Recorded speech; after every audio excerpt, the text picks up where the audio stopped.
네, 감사합니다. 오늘도 이렇게 주의 전에 나와서 예배드리는 여러분들의 삶의 자리, 가정 가운데 더 큰 하나님의 평강이 있기를 간절히 축원합니다. 감사합니다. 오늘 말씀의 제목이 정직한 삶이에요. 한번 따라해 보세요. 정직한 삶. 우리가 정직한 삶을 늘 우리가 살아야 하기 때문에 오늘 또 이 본문의 제목을 잡았습니다. 이런 예화가 있습니다. 어떤 회사에 이제 사원을 뽑기 위해서 이제 신문 광고를 냈어요. 그러니까 많은 사람들이 이제 모였는데 한 70명 정도를 이제 줄여서 이제 그분들을 이제 시험을 치르는 거예요. 특이하게 시험이 우리가 어떻게 보면 1차 시험 보면 또 2차는 면접을 보기도 하고 그러잖아요. 거기는 그런 것이 아니라 그냥 한 번에 단번에 시험을 치르는 거예요. 그래서 자기들이 만드는 회사의 룸에 한번 들어갔다 싹 나오면 되는 거예요. 그래서 통과해서 나오면 그 시험 끝. 그런 어떤 시험이 있어서 이제 모든 사원들에게 사원이 모든 이제 그 시험 치러 온 사람들에게 줄을 서서 기다리게 하고 한 사람씩 통과를 시키는 거죠. 근데 그 안에 들어가면 그 사면이 다 거울로만 되어 있다는 거죠. 거울밖에 없어요. 그래서 그 거울을 보면서 지나가게 되는데 그 거울에는 4가지의 질문이 이제 기록되어 있습니다. 첫째, 둘째, 셋째, 넷째. 그래서 그 질문에 대한 답을 해야 돼요. 그 답은 딱 2가지예요.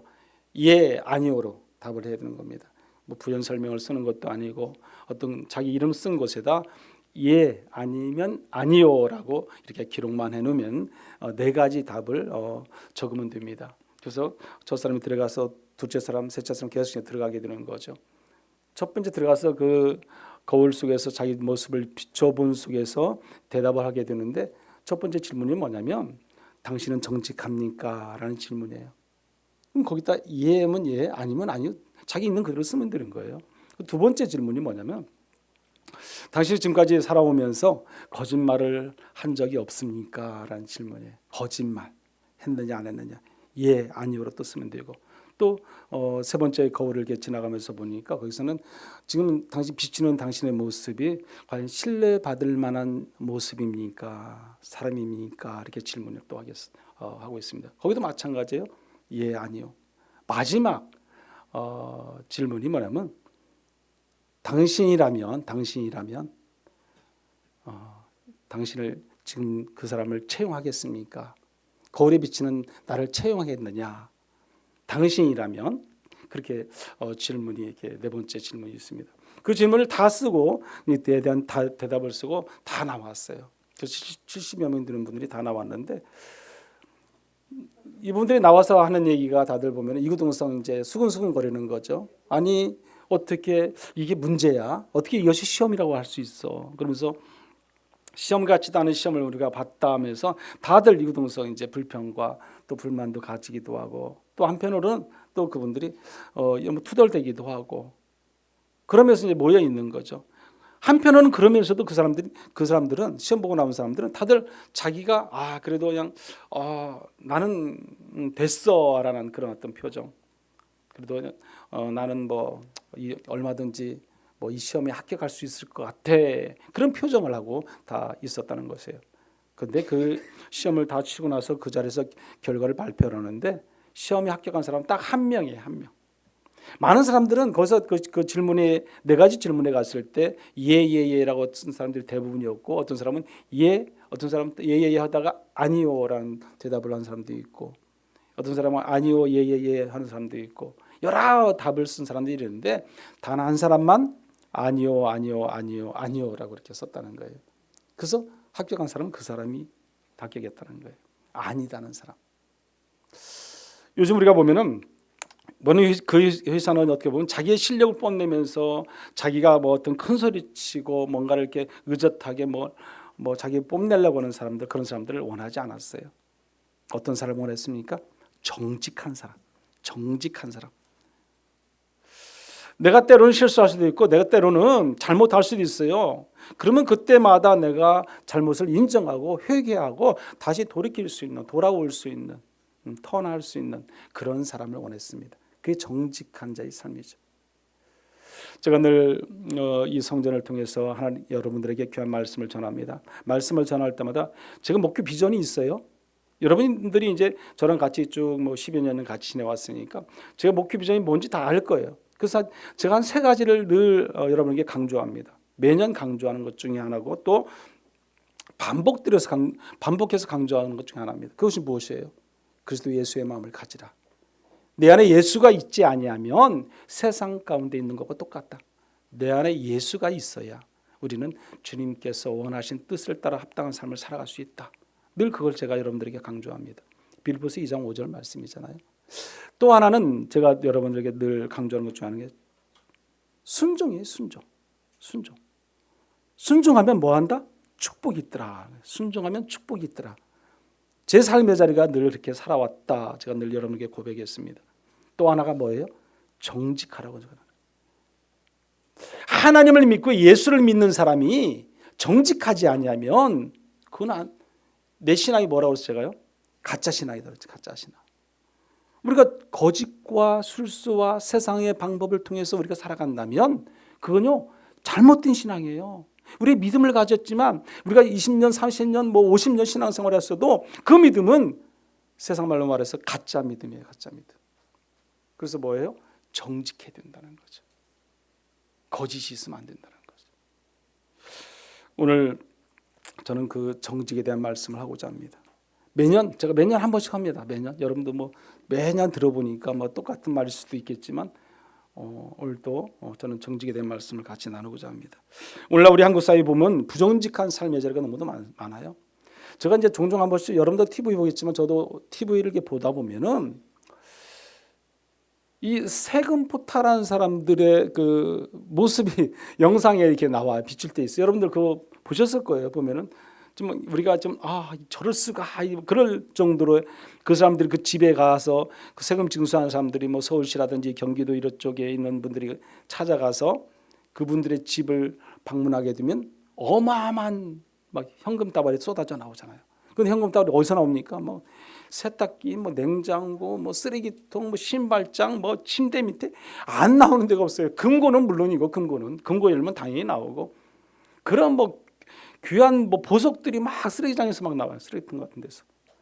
어떻게 그분들은 쓰레기통에 그 귀한 것들을 이렇게 보관하는지 모르겠어요. 저도 그렇게 한번 보관했으면 좋겠어요. 그런 모습을 볼 때 보면 우리 한국 사람들의 그 어떤 얼굴 민낯이 막 드러나는 것 같아요. 이게 우리나라 사람들의 이기적인 모습인가? 어떻게 저렇게까지 그 세금을 포탈하고 이렇게 살아갈까? 돈이 많으면 내면 되잖아요. 세금이요. 그거 얼마 안 되는데 왜 안 내고 그걸 근데 보면요 없는 사람이 더 내. 세금은 더 잘 내. 있는 사람이 안 내요. 참 안타깝다는 생각을 해요. 정직하지 못한 거죠. 정직하지 못한 거예요. 그분이 예수를 믿든 믿지 않든 정직한 삶의 자리가 아닌 거죠. 남의 것도 내 것이고 내 것도 내 것이고 그런 이기적인 그 삶의 자리를 살아가는 사람들이 그런 사람들이에요. 정직하지 못하면 늘 남의 것을 더 빼앗으려고 하는 사람들입니다. 오늘날 우리 이 나라의 정치인들도 보면은 늘 보면 안타까운 것이 그들이 거짓말하다가 들키면 어떻게 합니까? 끝까지 그들은 모르쇠잖아요. 모르쇠. 나는 모른다. 나는 기억이 안 난다. 기억이 안 나면 끝나는 거잖아요.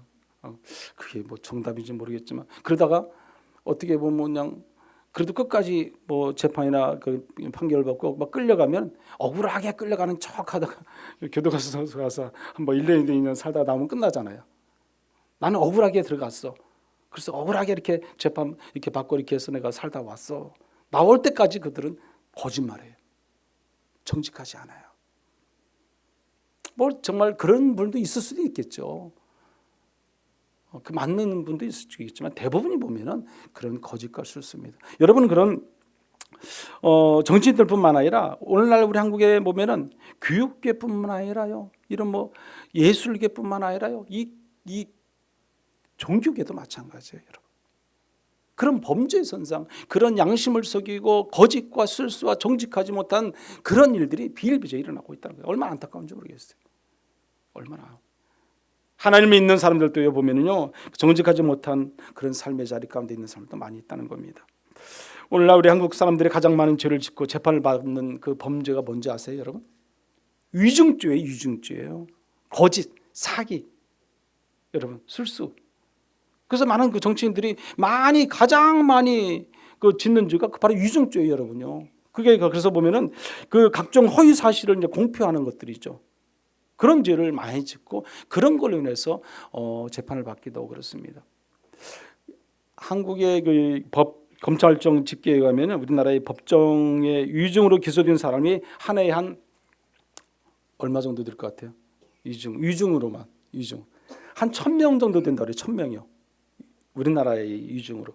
근데 우리나라 바로 이웃나라 일본이라는 나라는요. 얼마나 될 것 같아요? 일본이라는 나라. 그 위증죄가 10명 미만, 10명 미만. 우린 1,000명, 10명 미만. 이게 통계로 나온 거예요, 통계로. 그렇다면요, 우리나라 한국 사람들은 그 위증죄를 지는 사람이 일본의 몇백 배라는 거예요. 왜? 인구도 우리하고 틀리잖아요. 그거는 우리보다 인구가 훨씬 많잖아요.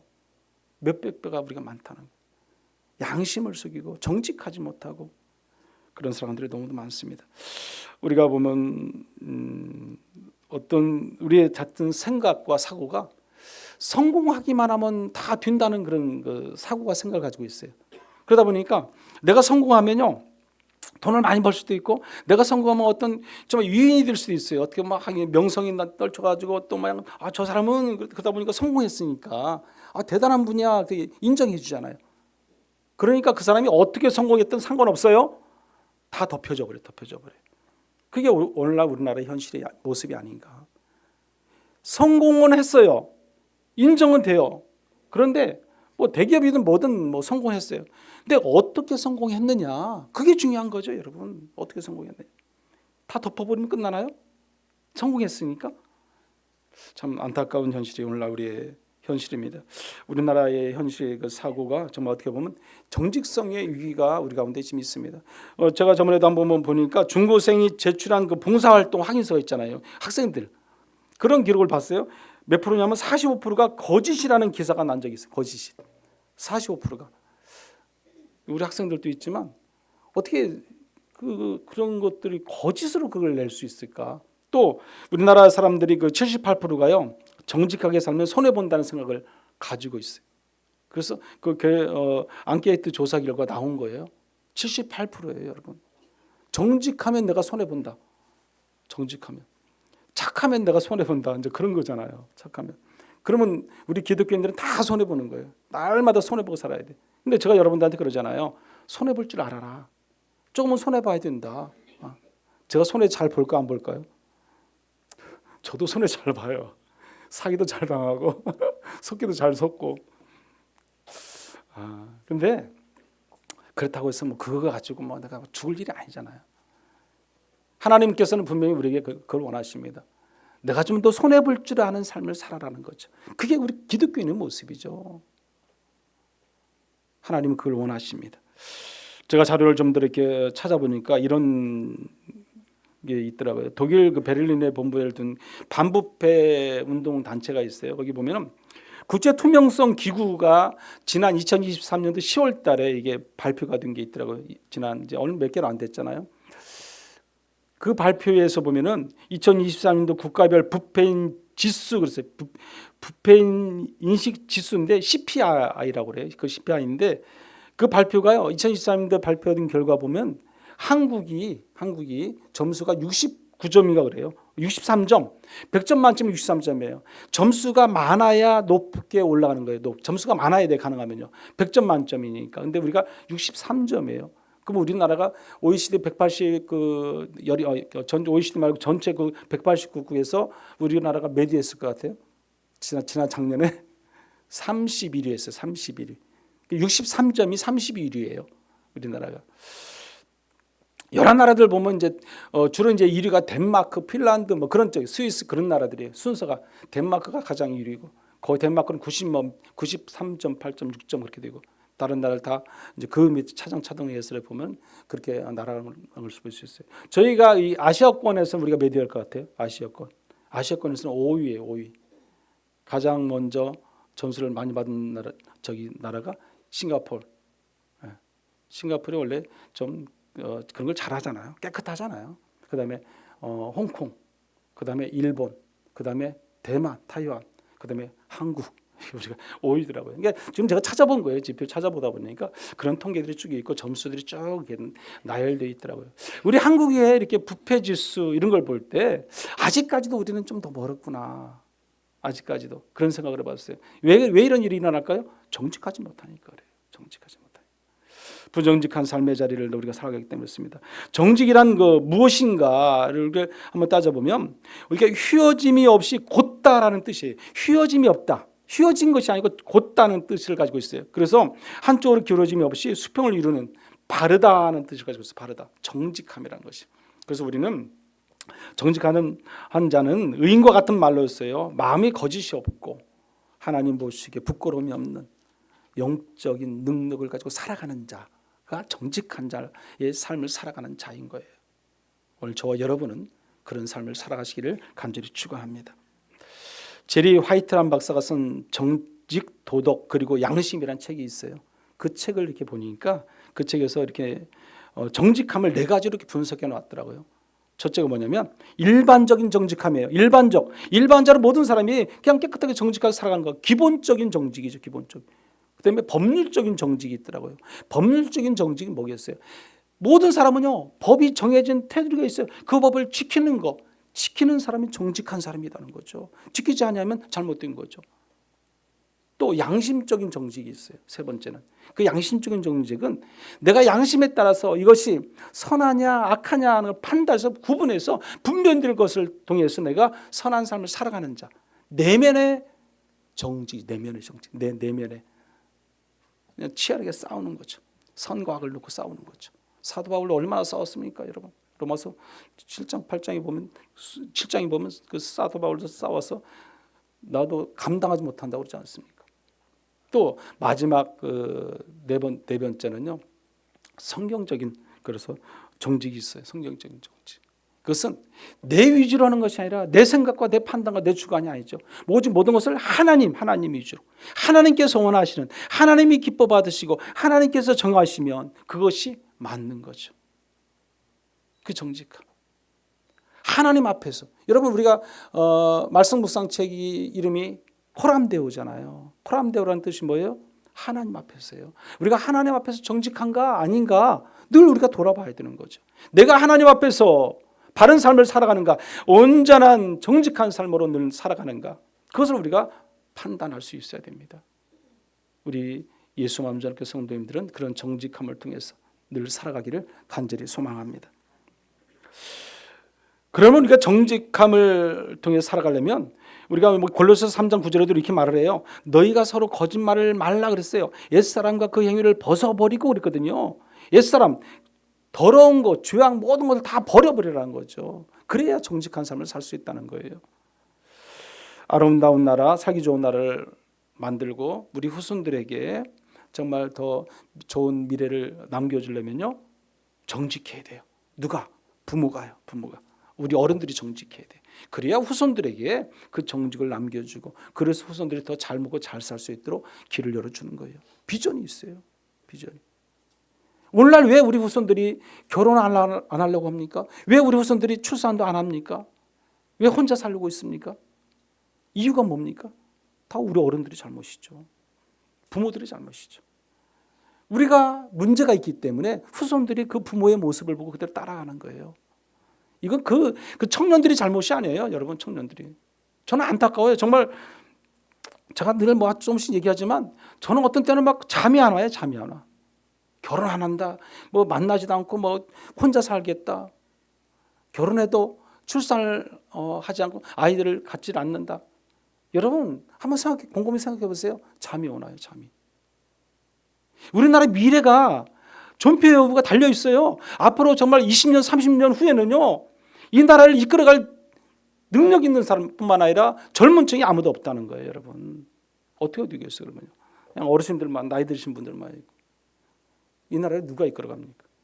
우리가 한번 곰곰이 생각해보고 정말 기도해야 할 문제인 거죠. 특히 하나님을 믿는 믿음의 성도들이 기도하고 우리가 더 적극적으로 그런 일에 나서서 우리가 앞장서갈 수 있는 저와 여러분이 우리가 되어야 할 줄 믿습니다. 그러려면 먼저 우리가 정직한 데 있어서는 우리의 모든 하나님 보시기에 원치 않고 잘못되어졌다는 어떤 걸림돌이 있다면 그거 다 제거해야 돼요. 여러분. 제가 늘 여러분들에게 한 번씩 종종 하는 말씀이 욕심이 많으면 뭐가 없다고 그랬죠? 감사가 없다고 그랬잖아요. 제가. 여러분 욕심 많으면 감사 없어요. 절대 못해요. 저도 못해요. 여러분도 마찬가지예요. 내가 욕심이 많으면 끝도 없이 그 욕심을 채워야 나가야 되니까 감사할 수가 없어요. 감사할 수가. 우리 정직함도 이 욕심의 문제가 있어요. 욕심으로 인해서 우리가요 정직하지 못할 그런 일들도 많이 있게 된다는 것입니다. 여러분, 그러면 우리가 정직하려면요 욕심을 버려야 돼요. 욕심이 있으면 정직도 제대로 할 수가 없습니다. 여러분, 조금이라도 우리가 더 이익을 보려고 한다면요 거짓과 타협할 수밖에 없어요. 그러다 보면 예를 들어서 우리가 많은 것을 얼마나 수입산을 국산이라고 속이기도 하고 갑자기 막 둔갑하잖아요. 가짜가 이미테이션 진짜로 둔갑하기도 하고, 그뿐만 아니라 우리가 또 사기행각, 검은 뒷거래, 뇌물, 이런 일들이 얼마나 많이 일어나고 있습니까? 그게 다 거짓된 잘못된 것들이거든요. 그것은 다 뭘 위해서? 내 욕심을 챙기기 위해서. 그렇죠. 내 이익을 추구하니까. 야고보가 뭐라고 말했습니까? 욕심이 생기면 욕심이 잉태한즉 죄를 낳고 죄가 장성한즉 사망을 낳느니라 했어요. 결과가 뭐예요? 죽음이에요. 죽음. 욕심이 많으면 결과가 죽음이라는 거죠. 죄 가운데 우리가 벗어나지 못하는 거죠. 열왕기하 5장에 보면요 나만 장군이라는 장군이 나옵니다. 여러분 잘 아시는 말씀이잖아요. 나병에 걸려서 엘리사 선지자를 찾아오잖아요. 그러니까 엘리사 선지자 찾아오니까 엘리사 선지자가 어떻게 합니까? 그 나병을 낫게 해주잖아요. 물론 엘리사 선지자가 말해서 그가 요단강 가서 물 들어갔다 나왔을 때 순종했을 때 낫게 됩니다. 그리고 이제 돌아가기 전에 엘리사 선지자에게 선물을 주려고 이렇게 선물을 주니까 엘리사 선지자가 받았어요? 안 받았잖아요. 받질 않지 않습니다. 근데 문제는 그 사환이 문제죠. 누구요? 게하시. 욕심. 아니 이걸 왜 안 받아? 이렇게 귀한 것을. 그잖아요. 아니 이렇게 귀한 것을 안 받으면 어떻게? 은 한 달란트, 옷 두 벌, 여러 가지 많은 것을 자기들이 없는 것을 막 여러 가지 막 있어요. 다 주고자 하는데 받질 않아요. 너무 아까운 거죠. 막 달려가는 거죠. 달려가서 달라고 하는 거죠. 여러분, 왕하 5장 20절에 보면 이렇게 말씀을 합니다. 한번 우리 같이 한번 읽어볼까요? 이 말씀. 하나님의 사람 엘리사의 사환 게하시가 스스로 이르되 내 주인이 이 아람 사람 나아만에게 면하여 주고 그가 가지고 온 것을 그의 손에서 받지 아니하였도다. 여호와께서 살아계심을 두고 맹세하노니 내가 그를 쫓아가서 무엇이든지 그에게 받으리라 하고. 사환 게하시가 스스로 이르되, 스스로 이랬다. 스스로지 말하는 거예요. 욕심이 발동한 겁니다. 하지 않습니까? 그 후메가 뭐라고 말합니까? 맹세하노니 내가 그를 쫓아가서 받겠다는 거예요. 나에게 은혜 한 단트를 주십시오. 나에게 옷 두 벌을 주세요. 그런 거 아니겠어요? 근데 그것을 누가? 우리 선지자께서 달라고 하십니다. 거짓말이에요. 자기가 그냥 내가 이거 필요한데 저 좀 주면 안 되겠습니까? 그러면 그거 좀 이해가 돼요. 그잖아요. 근데 우리 선지자께서, 여러분 정말 욕심은 끝이 없습니다. 이 상황을 갖다가 엘리사 선지자 다 알고 있었을까 모르었을까요? 다 알고 있죠. 그렇다면 우리가 이 땅의 삶을 살아가면서요 의인은 삶을 살지만 또 자범죄 속에서 살아가는 우리의 모든 죄성, 우리의 모든 허물, 우리의 모든 하나님 보시기 부끄러운 것들을 하나님이 다 아실까요 모르실까요? 더 아세요. 여러분이 아무리 꼼꼼 숨어도 불을 다 끄고 있어도 다 알아요. 하나님이. 모르는 게 아니에요. 여러분 그거 알아야 돼요. 엘리사 선지자가 그 게하시의 모든 것을 다 알듯이 하나님도 우리의 모든 죄성, 우리의 모든 허물, 죄악을 다 알고 계신다는 겁니다. 여러분 여기 열왕기하 5장 25절에 보면 이렇게 말합니다. 들어가 그의 주인 앞에 서니 엘리사가 이르되 게하시야 내가 어디서 오느냐 하니 대답하되 당신의 종이 아무데도 가지 아니하였나이다 하니라. 그래서 다 알고 있던 엘리사 선지가 갔다 돌아오는 게하시에게 묻습니다. 너 어디 갔다 오냐? 저 아무데도 안 갔는데요. 거짓말이죠. 정직하지 못한 거죠.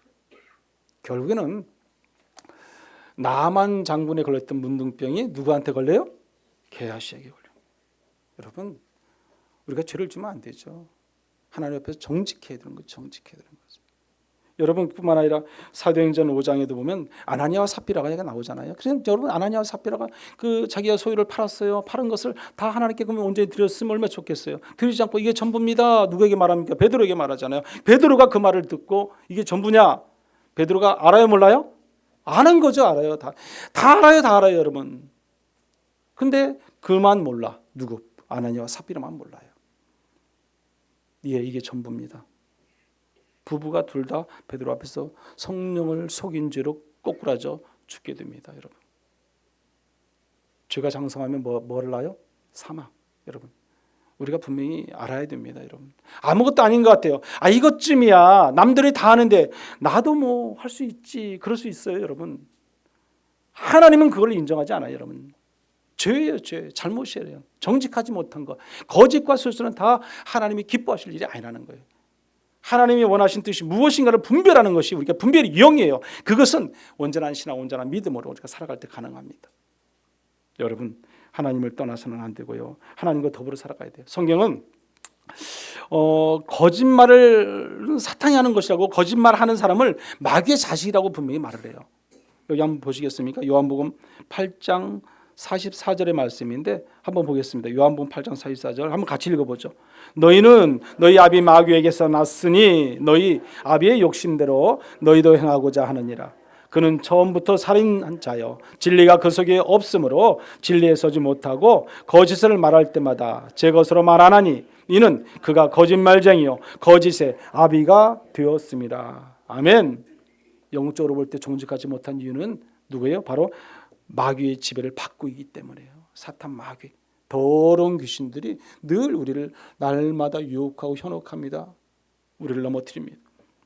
우리가 악한 생각을 먹고 악한 마음을 가지고 악한 길을 걷고 그러면 그때 누가 옆에 있다? 사탄 마귀가 있다. 더러운 귀신들이 있다 생각하시면 돼요. 근데 내가 지금 어떻게 하고 있다? 그들에게 끌려가고 있다 생각하면 돼요. 그러면 뭐예요? 내가 지금 하나님의 자녀가 아니라 누구 자녀로 끌려가요? 사탄 마귀의 자녀로 끌려가는 거죠, 여러분. 우리가 본문을 다시 한번 보시기 바랍니다. 히스기야는 어떤 사람이었어요? 정직한 사람이었어요. 오늘 3절의 말씀 보면 그렇게 말합니다. 정직한 사람. 우리 한번 같이 읽어봅니다. 본문. 히스기야가 그의 조상 다윗의 모든 행위와 같이 여호와께서 보시기에 정직하게 행하여. 아멘. 이 정직하게 행했다. 이 말 한마디면 끝나는 거예요, 여러분. 히스기야는요 성공한 사람이에요. 성공한 사람. 정직했어요. 정직했어요. 오늘 본문의 말씀을 통해서 한 네 가지로 이렇게 말씀을 해요. 첫째는 뭐냐면 정직하면 세상의 방법을 다 제거한다는 거예요. 세상의 방법을 가지고 가지 않아요. 세상의 방법을 추구하지 않아요. 세상의 방법을 사랑하지 않아요. 여기 4절의 말씀 보세요. 한번 같이 읽어봅니다. 그가 여러 산당을 제거하여며 주상을 깨트리며 아셀의 목상을 찍으며 모세가 만들었던 놋뱀을 이스라엘 자손이 이때까지 행하여 분향함으로 그것을 부수고 누수단이라 일컬었더라. 아멘. 세상의 방법, 세상 것은 다 제거하는 거예요. 부수고 내려놓고 버리고. 그래야 우리가 살아요, 여러분. 그 세상의 것을 짊어지고 그 세상의 걸 꽁꽁 손에 들고 놓지 못하면 죽어요, 여러분. 버리세요, 여러분, 버리세요. 여러분, 세상에 여러분 이루 말할 수 있는 우상들이 얼마나 많습니까? 여러분들 우상은 무엇이겠어요? 무엇입니까? 돈이에요, 여러분? 경제적인 문제입니까? 더 큰 집, 더 큰 차, 더 큰 내려놔야 돼요, 여러분. 요즘 그냥 건강을 위해서라면 막 무엇이든지 찾고 다니고 먹고 우리가 별거 다 하잖아요. 레저 스포츠를 위해서라면 요즘은 그냥 돈 투자도 많이 하잖아요. 그게 전부가 아니에요, 여러분. 하나님이 원하시고 하나님이 기뻐하실 일이 무엇인가? 우리가 먼저 그걸 찾아야죠. 그래서 세상의 방법, 하나님보다 더 세상 것을 추구하고 세상 것에 더 올인되어지고 세상 것을 집착해 나간다 그러면 그거는 다 제거의 대상이에요. 제거의 대상. 부숴버릴 대상이라는 거죠. 없어야 돼요, 여러분. 다 내려놓고 포기해야 돼요. 그래야 하나님을 사랑할 수 있어요. 정직한 사람은 그렇게 가는 거예요. 두 번째는 여기 보면은 5절에 보면 여호와를 의지한다고 말했습니다. 우리 한번 읽어보겠습니다. 5절 말씀. 히스기야가 이스라엘 하나님 여호와를 의지하였는데 그의 전후 유다 여러 왕 중에 그러한 자가 없었습니다. 아멘. 하나님만 의지하는 사람. 정직한 삶을 살아가는 사람은 하나님만 의지하는 사람이에요, 여러분. 하나님 외에 또 다른 걸 의지하면 안 되죠, 여러분. 여기 오늘 히스기야는 어떻다고 그랬습니까? 여러 왕 중에 그러한 자가 없었다. 왜요? 정직했기 때문에 그래요. 정직했기 때문에. 오늘 저와 여러분이 그런 성도의 삶이 되기를 간절히 축원합니다. 세 번째는 뭐냐요? 정직하면 하나님을 가까이 하고 떠나지 않습니다. 그리고 하나님이 주신 그 계명을 지키는 자예요. 지키는 자. 한번 읽어보시죠. 6절 말씀입니다. 곧 그가 여호와께 연합하여 그에게서 떠나지 아니하고 여호와께서 모세에게 명령하신 계명을 지켰더라. 아멘. 자, 떠나지 아니했어요. 연합했어요. 하나님과 동행하는 삶을 살아가는 거죠. 에녹과 같은 삶을 살아가는 거죠. 늘 주님께 붙어 있는 거죠, 여러분. 계명을 어떻게 했다? 지켰다. 그 말씀은 뭐예요? 하나님 말씀대로 순종했다는 거예요, 여러분. 하나님 말씀대로 순종했다. 그런 자는 정직한 자의 삶을 살 수밖에 없습니다. 오늘 저 여러분이 그런 삶을 살기 바랍니다. 여러분, 시편 112편에 보면은 하나님의 말씀을 잘 경청하고 듣고 경외하고 따르고 순종하고 나갈 때 하나님께서 뭘 주신다고 하면 복을 주신다고 그랬어요. 복이요. 어떤 복을 주시냐면 이런 복이에요. 시편 112편 2절 말씀 같이 한번 읽어볼까요? 같이 한번 읽어보겠습니다. 그 후손이 땅에서 강성하며 정직한 자들의 후손에게 복이 있으리로다. 아멘. 정직한 자의 후손에게 복이 있다 그랬습니다. 복이 있다. 정직한 자의 후손에게. 여러분 후손들이 잘 되어지고 복받기를 원하신다면 정직한 삶을 사세요. 그리고 후손들이 정직하게 살아가도록 여러분께서 가르치시고 여러분께서 삶을 통해서 보여주세요. 그러면 후손들이 복받을 거예요. 마지막으로 네 번째 보면 그리고 정직하면 어떤 복이 주냐면 형통의 복이 있다고 그랬어요. 형통의 복. 마지막 7절 말씀도 한번 같이 읽어볼게요. 여호와께서 그와 함께 하심에 그가 어디로 가든지 형통하였더라. 저가 아수르의 왕을 배반하고 섬기지 아니하였고. 아멘. 형통의 복을 받는 사람은 어떤 사람이냐면 하나님과 함께하는 삶이에요. 하나님과 함께하는 삶. 늘 하나님과 동행하는 삶. 여기 보십시오. 보면은 여호와께서 그와 함께 하심에 그랬어요. 함께 하심에. 어딜 가든지 뭐 했다? 형통했다. 여러분 잘 알지만 그 요셉이라는 인물은요. 창세기 39장의 말씀 보면은 하나님과 늘 함께하는 동행한 삶을 통해서 뭐 했다? 형통했다 그랬어요. 요 창세기 39장 2절 말씀 한번 같이 읽어볼까요? 우리 한번 읽어보죠. 여호와께서 요셉과 함께 하심으로 그가 형통한 자가 되어 그의 주인 애굽 사람의 집에 있으니. 아멘. 요셉의 그 하나님과 동행하는 삶을 삶으로 인해서요. 요셉이 형통한 것뿐만 아니라 그 집에 있는 가정까지도 복의 복을 받게 됩니다, 여러분. 나로 하여금 누군가가 또 다른 사람이 복을 받을 수 있도록 우리가 살아가야 하잖아요. 하나님은 그걸 원하세요, 여러분. 그런 뭐예요? 정직한 삶을 살아가는 자에게 하나님 그런 복을 주세요. 요셉도 마찬가지로 하나님과 함께함을 통해서 늘 정직한 삶을 살았던 것을 알 수 있습니다. 말씀을 마치겠습니다. 사랑하는 여러분, 하나님 앞에서 정직하시기 바랍니다.